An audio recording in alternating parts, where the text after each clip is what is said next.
ابھی تو احساس کیش پروگرام چلتا رہے گا، لیکن یہ جو اب آج میں اناؤنس کر رہا ہوں یہ ان لوگوں کے لیے ہے جو کہ کوئی نوکری کر رہے تھے، کوئی ریسٹورینٹ میں کام کر رہے تھے، کہیں مزدوری کر رہے تھے اور وہ بے روزگار ہو گئے کرونا وائرس کی یہ لاک ڈاؤن کی وجہ سے.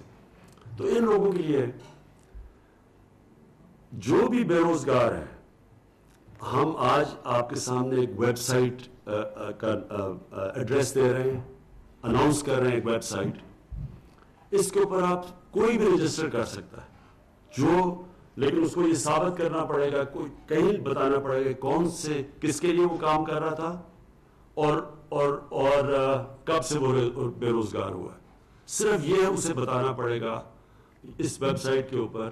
اور ان کو جس طرح ہم نے یہ احساس کیش پروگرام کے ذریعے لوگوں کو پیسے پہنچائے ہیں، اسی سسٹم کے تحت ہم آپ کو بھی پیسے پہنچائیں گے. لیکن پھر سے میں ریپیٹ کرتا ہوں کہ آپ کو رجسٹر کرنا پڑے گا ویب سائٹ پہ. اس کا ایڈریس آپ کے سامنے آئے گا، ابھی ڈاکٹر ثانیہ وہ آپ کے سامنے وہ بتا دیں گے ایڈریس. اس کے اوپر آپ رجسٹر کریں گے. ہمیں یہ بھی احساس ہے کہ ہر کسی کو ویب سائٹ کے اوپر اپنا نام اندراج کرنا نہیں آئے گا. تو اس کے لیے میں ریکویسٹ کروں، کوئی اسٹوڈنٹس ہوں، کوئی گھر میں لوگ ہوں جن کو اندراج کروانا آتا ہے وہ کر سکتے ہیں.